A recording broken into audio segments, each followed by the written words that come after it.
thoughts on Art Basel? I think it's a little weird down here during Art Basel. I think it used to just be like art and like little parties, and now it's just like everyone's trying to do everything. It was more catered for people that are actually here for art or like interested in like displaying their brands, and now I think people come here to get f***ed up and go to music festivals. I feel like every company is having like some sort of event, whatever it is, because there's an absurd amount of people in town. The traffic's gonna be absolutely ridiculous. Everyone's gonna try and, you know, promote their brand or their company. Whatever you do, you're trying to do like a big Art Basel event. And Garrett's having an Art Basel event on Friday. it's my daughter's 6th birthday, so it's not gonna be a crazy Art Basel rager, unfortunately. But, you know, gonna have the grandparents come down, the great-grandparents. I got other parents in from Brazil, so it's gonna be a nice little 6-year-old birthday party. My daughter's into K-pop.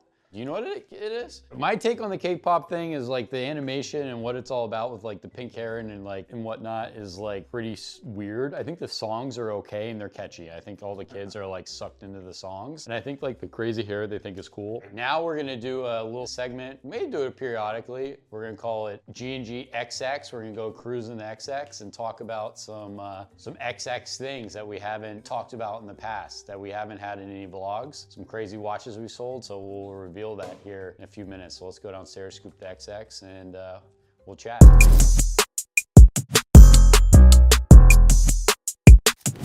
So we're gonna do the Miami cold start here. It isn't very cold, but it is winter here, so this is as cold as it gets. Probably like 72 degrees right now.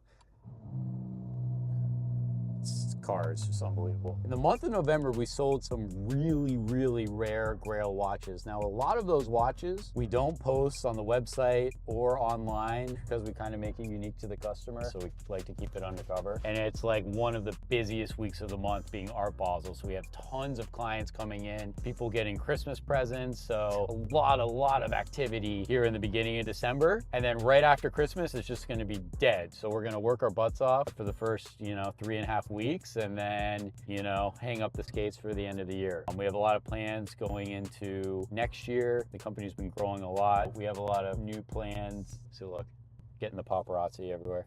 The month of November and the last few months, we've sold some really crazy rare pieces and some independent. The market on independents has grown significantly. They've been doing really well on the auctions. It makes sense. They make great watches. Some of them, in my opinion, still great watches, but aren't as hot for resale like a year and a half ago. Like MB&F was the big thing. People were pushing them. I don't think it had like a crazy amount of success. They are nice watches, but as far as resale values, it just didn't hit like the more limited stuff like Kari Voutilainens, the Bertudes, like Bernarons. There's a lot of brands that are popping up and doing really well because, they all have like their unique style. They're very, very limited. A lot of people want to buy in almost like a meme coin in the beginning. Let's pause it real quick and get a nice little cruise in here around the turn.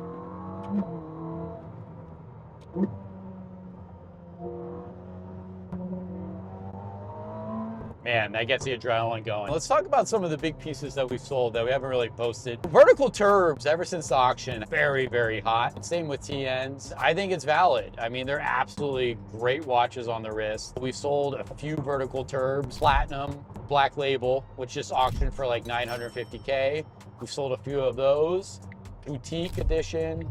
So rose gold black dial on bracelet. And then recently sold Senograph Hong Kong edition, which is titanium rose, which is extremely rare. Now on these rare pieces, once we get them, we have a clientele list that we usually pitch it to. They sell before we even post or really market the watch. Others, a few 3503 RMs, it's not crazy rare, but the market on them has gotten super hot, and we just sold the new release 3503 Tiffany, so maybe you guys will see some content of that. They haven't made that many of them. It's a very crazy watch. They also made a salmon, which, I think is a little softer in the market, but the 3503 Tiffany is like crazy watch. So we sold that. We sold a mega Grail watch. Actually, it was one of the bigger sales at G&G. Besides a complete set 38mm steel Journes, we sold 5016P, which is a perpetual tourbillon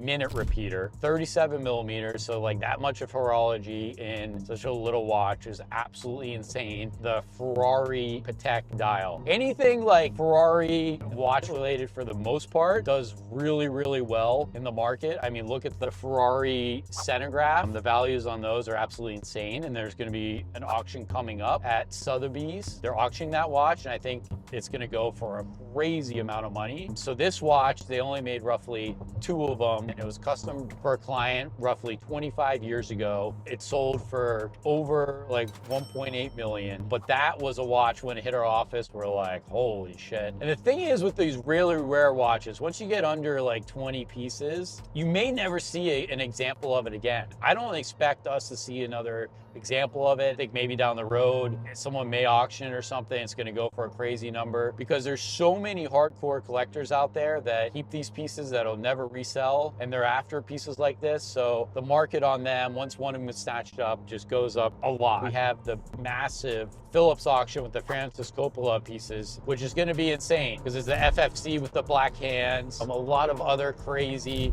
38 millimeter. I think there's a subscription resin there. Just a lot going on in my head before going to sleep last night because there's so much upcoming. It's really, really exciting in the watch industry this time of year. And it's just gonna go really, really hard for 3.5 weeks here and then kind of die off. But then everyone gets their bonuses in January. You know, January is usually a good month, February as well. So it'll pick back up again. Another watch we sold was a 5207G, you know, roughly around 800, good condition. Man, this car just insane to drive, unbelievable. Really gets your blood pumping. And the market on those kind of Pateks is really, really strong. We're getting more into it. Obviously, we still do the modern stuff. I mean, that was like our bread and butter for a while, but now we're really expanding our knowledge and dipping into other things. Takes a lot of time, and we love the challenge. We love learning new stuff. Another crazy watch we just got in, which is a black label resonance parking meter, estimated to be roughly 10 to 15 examples of it ever made. The parking meter was a watch that for a little bit was tricky to sell. A lot of people didn't like at the 12 o'clock. You have the crown and it's difficult to use, but they've really exploded because it's cool how they have a bit more color. The last auction, them and the TN put up big numbers. The TN was naked, went for 420, and now everyone's asking for TN. And the parking meter also went for 420. The older stuff is doing really well. Black labels, I mean, everything across the board. Line sports have done crazy. Some things we believe in more than others. You know, there's definitely room in a lot of these pieces still to go up, I believe. Some of the more common stuff, I think it's just gonna kind of always be there. Like, look, Octolunes are a great watch. It's an amazing daily watch. Automatic, always on time, no matter where you leave it. Massive power reserve. And aesthetically, it's like a good watch. You know, you could wear it anywhere. The value's not too crazy on it. Salmon platinum configuration also is done really well. It's like the step right below black label. As far as Journe, all the older stuff's doing really, really well. Brass movement, anything limited, ruthenium dial, you name it. You know, Tokyo, Hong Kong editions have been doing really, really well. So been trying to accumulate as many as we can of those. It's really hard to find these watches. You know, our team works endless hours to find them. Some of the more unique, rare stuff that we've sold over the last 6 months, you know, we kind of bite our lip because some of them we want back.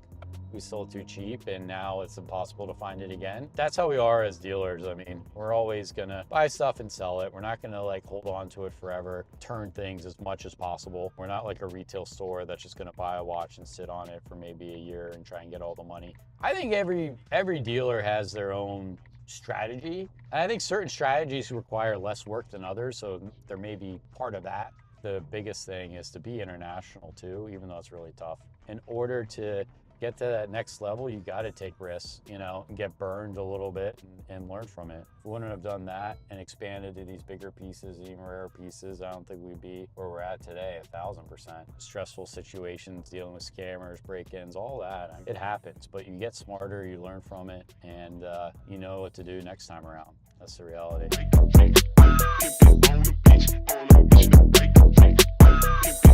Lots of crazy watches we've had in. It's been super exciting. It's what I live for. The chase is just amazing. And then seeing these pieces in person is just absolutely insane. Sold a lot over Thanksgiving, I'm now realizing. So need to follow up, make sure we get everything packed and delivered to local dealers here in Miami that we sold. Gonna be a busy 3 weeks, that's for sure. So it's Friday, Art Basel weekend. We're all super tired here at the office, but we're making it in because the demand has been absolutely insane. Thanks for all of our customers and support. This month has been, even though we're only 5 days in, has been absolutely insane. I think it's like the craziest 5 days we've ever had. Thanks for that. Here we have in the black label parking meter, roughly 10 pieces every made, and then the black RQ, which is like the final version of the RQ. They say that's like the best version of the RQ ever made. It's gonna be the final one. Man, getting this back and seeing this, these are my two favorite personal watches. I mean, black is my color with the black strap, white strap. I think this is the way to rock it. You can put it on red because there's a little bit of red in here that matches it. But look at that, the black and white yin and yang. I mean, just doesn't get much better than this. This will probably be the only time that we'll have both these in at the same time. The parking meter hasn't sold yet. The RQ we literally just got today and it's already sold. Absolutely unbelievable watches. It's crazy to have these two. Both of these took a lot of work. Trust me, not easy to find. Do have the opportunity to buy them. We buy them right away. Very, very hard to come by. Art Basel, and then this week in general, we've sold a lot of watches, a lot of FP Journes, you know, stuff all across the board. We have a lot of people in town that have stopped by, some faces that we haven't seen. So that's just met today. So that's been absolutely great. It's really, really exciting. The Phillips auction is this weekend. It's a jam-packed weekend with Art Basel events. Super excited. You know, everyone has friends in the town. This is like one of the best weekends in Miami. Chilling, watching Inter Miami on Saturday in the final, football Sunday, and keeping up with the auction. So excited for this weekend. We've worked really, really hard. Not as much me, but the team has definitely been out at night trying to catch all the events. Normal, we have a lot of Journes. We've sold quite a few Pateks, 5980, 60G on denim. We just sold the 5330G on denim. So things are really moving. I think it's gonna be very busy up until right before Christmas, and that's gonna kind of die down until the new year and people get bonuses and then start buying again. But we definitely have a very solid stock at the moment. Next year, growth plans, we definitely plan on ramping our stock up quite a bit, especially going into the summer. Yeah, we have exciting things coming, and we have a back-end system planned to meet that inventory and then also the demand that's going to come with it. Very, very exciting. As far as big pieces go, you know, we have the new 2025 5711 Ruby. Put that right in between here. Unbelievable. I mean, these are just grails. Absolutely love Journe and Patek. Obviously RM as well. Our RMs have been selling pretty quick, low in stock. We definitely got to stock up on RM, so anyone that's looking to sell their RM, let us know. Yeah, so also one of the key differences on the parking meter versus the RQ is the RQ has the crown here versus up here at the 12 o'clock. These are a pain to wind, and this watch is a lot more limited. As I said, roughly 10 pieces versus the RQ. They've made that many more, but they will. It's still in production. You know, there's a crazy, crazy wait list. Everyone that's going to FP Journe is asking for this watch. Resonances are the best. I mean, it's just like the epitome of the brand. The black really accentuates the watch and the movement. I mean, it's just, man, just absolute class, this watch. Art Basel weekend, and then we got the Phillips New York auction, also the Sotheby's auction that has a few pieces. Right off the bat, this is actually a watch that we had sold to a client that I think is up for auction. We have at number 16 a 40 millimeter black label calendrier. Lake, what do you think that's gonna go for? Hammer price? Black label calendrier. I love that watch. I think also, like, there's some watches, and I spoke to you about this yesterday, some black labels, I'm like, wow, that really adds to the watch. Some watches, like, in my opinion, black label CS, black label QP, not my favorite. Black label calendrier is like perfectly balanced. I think that watch is gonna go for $450. That's exactly what I was gonna say. My guess. Really? That's exactly what I was gonna say, yeah. And then at 17, they're bringing the heavy hitter right off the bat. It is the Francis Ford Coppola FFC with the black hand. We were messing around, black label FFC. That thing is gonna go for stupid money. What do you think? It's a really special watch. That watch was actually made by Francois Paul Journe. I mean, he personally touched it, handled it. Not only that, the FFC is Francis Ford Coppola. So the watch was made for him. Very, very special watch. I think that with all of the backstory of it, being that it is Francis Ford Coppola's, the first one that was made, and it's a piece unique with the black hand, I could see that watch going between $8 and $9 million. The write-up that Phillips did is insane, so they're really trying to push this one. From the hand of one master to another. Ooh. Touche. So you're saying 8 or 9 million? Yep. We can go to 8.5. Oh, Put that as a guess. This is tough. My guess is I'm going 8. I think that's a lot of money for that watch. That watch is really special. So many people are dialed into this. And now thinking about it, maybe I'd say 10. But either way, I'm very excited to watch this auction. It's gonna be awesome. Okay, so we have a few brass movement resonances. We have a subscription number 17 of 20 res. What do you think on that? Subscription res? I think at least 3.8. 3.8. 3.8 would be my guess. Wow, because the pre-subscription went for 4.5. Really? It was 4.5. I thought it was a subscription. I think the subscription's worth probably double pre-sus right now. Let me double check. I think 4. 4? I think 4 would be my guess. I mean, it could blow out that number. It could go higher. Yeah, I think like 3.8. We'll see. 3.8's my exact guess. What's that? You did 3.8? I said 3.8. Oh shit. 3.7. See? You You're got trying to 3.7. copy me. All right, I'll go first this time. Okay. Limited to 38. Made in 2015. We got the steel turb, and then we also have the resonance. Steel turb. I think that watch is gonna hit $1 million. It's my guess. But yeah, it's gone up a little bit. But I think even when we had ours, we were evaluating the turb roughly, or 750, 700. Yeah, if it came with papers, like 850, yeah, around there. The thing about the Torb is special because it's the only 38mm Torb ever made with a gold movement. Every other 38mm Torb is going to be brass. Yeah. That watch I think is pretty special. Res steel set I think is probably worth 100 grand less than the Torb. If I said $1 million, I would say 880. That's my guess for the res. Yeah, I'll go 850. I'm gonna go a little bit less. Playing to win. I'm going 850. You're like the Eagles with a tush push. It's like some bullshit win tactics here. All I do is win. All I do is win. This is interesting. So number 71, lot 71, right after that, is the box for the set with the papers. So what the hell is that? That's a nice little ploy that they're doing there. You win one of those watches, and if it's not the same person, then it's smart, because then they're gonna duke it out to try and get the papers in the box. That way they're gonna make a lot more, Divine Black Label. Lot 89, which is rare. Look, there's probably only a few of these. Divine Black Label. We've sold this one. The old style, beautiful watch. Yeah, 40mm. 380. Wow. You think less? I would say 320. I think it's gonna go higher than that. I really do. Lot 97, limited 10, Black Tahitian Mother of Pearl Res. Limited to 10. Mother of Pearl, as we know, has been hot. We're actually getting in a CS white dial with the blue Mother of Pearl, which just Hong Kong auction, which is usually a little bit lower, for $295. It hammered at. A G&G, you can get it quite a bit less. So if you're interested, hit us up. I'd say 1.5. Look, I think 1.15. I go 1.6. Look, they made a few others of these in other models, so it's not like quite J-Turb numbers. I think J-Turb being limited 10, this is limited 10. Freaking really hard to find. J-Turb I think is kind of over 2 right now. And on these bigger, like super collectible pieces.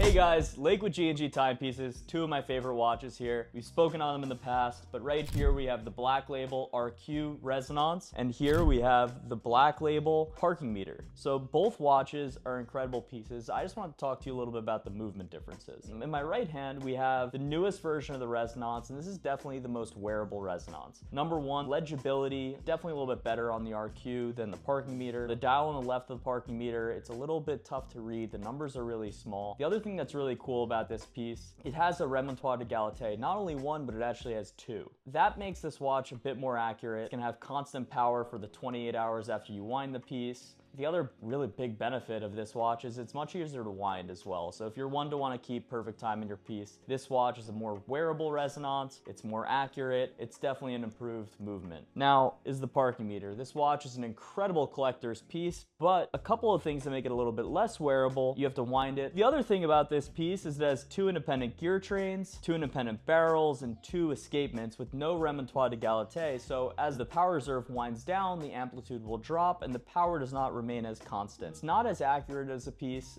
but it is a very, very collectible and far more rare piece. Both of these watches are incredible watches. I mean, I love the aesthetics of them. Whether you choose the newer and improved movement or the older and more rare piece, both watches you will not be disappointed with. They're incredible investments and will continue to go up. All right, so it's Monday after a crazy, crazy Phillips weekend auction. I'm shocked. I'm absolutely stunned. A lot of the independents, obviously FP Journe, some of the prices were absolutely outrageous. However, there were a few watches that sold relatively cheap that I think consumers need to keep their eyes out for on the market. First off, I think the real showcase or the pinnacle piece of the auction was the FFC, the Francis Ford Coppola with the black hand. I was in the 8.8. You said a little bit more, I think, on the piece. And I think in the end, it hammered for like low 11 million. Absolutely insane. Honestly, it's a very special watch. It's really hard to guess with the pieces where a lot of the value is kind of tied to the story of the watch. And that's a prototype piece, historically significant in multiple directions. Obviously brought in a much higher number than any of us kind of predicted, but honestly, congratulations. That was an awesome result. Congratulations to the winner. That's a piece that, yeah, was very, very unique. I think in general, because also the mother of pearl RN, the black Tahitian mother of pearl RN, which we thought was gonna go, I think we said upper ones roughly, and it went for over 3 million, which is absolutely insane. And it's almost like a little battle, I kind of see. These watches are very, very special, but these prices are going through the roof. And I don't know if it's trying to make their AD happy. They want the craziest collection in the world, but there's definitely people that are fighting over these watches at crazy, crazy prices. I don't see that with any other brand. I mean, you have like some rare pieces here and there and some battles in auctions, but nothing like these Journe auctions. It's been absolutely insane how much they're going up, and just like the back and forth, the battle at the end to get such a result on an RM black mother of pearl is crazy. Where we do believe a lot in some of the rare pieces, you know, limited numbers, like, you know, Steele said, this mother of pearl, they're going for numbers that I think are a little bit too crazy. But we do believe in those pieces going up quite a bit. A CS, just a regular white dial platinum CS, went for 163,000, which I do not think is the right price for that watch. Another thing that's gone up considerably from auctions is pieces that are with brass movements. We've already gotten calls, and actually this morning, being Monday right after the auction, we've gotten a lot of calls on FP Journe from dealers, from end users. So the buzz is definitely there. That's not going away, and I do think things will increase. Some of the regular run-of-the-mill pieces didn't really get the craziest result. I think the one that was really eye-catching to me was the 5711 1R Tiffany stamp. Went for around 210. The blue dial Tiffany stamp went for 240. Some of these just don't make any sense to me. Look, some of the really collectible pieces are going to continue to go up. I mean, we didn't even talk about the steel pieces. The steel pieces went for astronomical numbers. Crazy. I mean, we saw the steel Torb go for over $1 million. The steel Res go for pretty much $1 million. Those two pieces at $2 million. We sold a steel set for under $2 million not that long ago. Yeah, absolutely blown away, absolutely stunned by the auction results. Great to see the crazy prices and the enthusiasm in the brand, and just like being such an evangelist for Journe, and just like seeing this, because I don't think I've ever seen anything like this in all my years with watches. It's like absolutely insane. Come to us after the auction hype and buy for pre-auction pricing. We want you to do well. Pre-auction pricing only.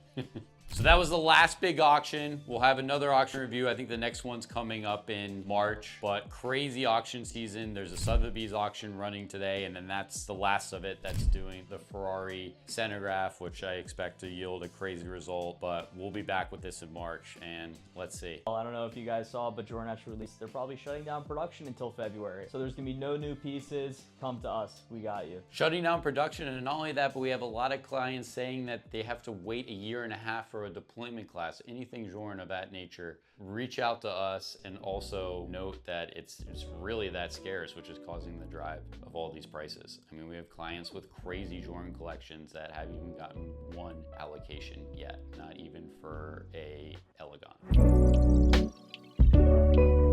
Back, we got two, I guess, artsy pieces here. One of my favorite RMs, the 3503 with the butterfly movement. They just released the Tiffany NTPT. Prior, they had launched this with the 6501, but this Tiffany NTPT is absolutely insane in person. We had seen the 6501, and then they did it with like dark blue NTPT sides, dark blue strap. This watch is absolutely insane. It's kind of like that flex piece. This piece will sell really well for like the Asian market, I know, which is where it already sold to. We got this and literally sold it right away. Really, really cool piece. 3503 in general has gone up across the board. Even the blues that were, you know, around the mid 3s are now in the lower 4s. And there's a lot of demand for this watch. Since the tariffs, etc., there just really haven't been that many. This and the 6702 released in the market, so prices have been going up and they've been really, really scarce. And this is one's a bit more demanded than the new Salmon release. Really, really cool watch. 3503 is definitely that, and the 6702.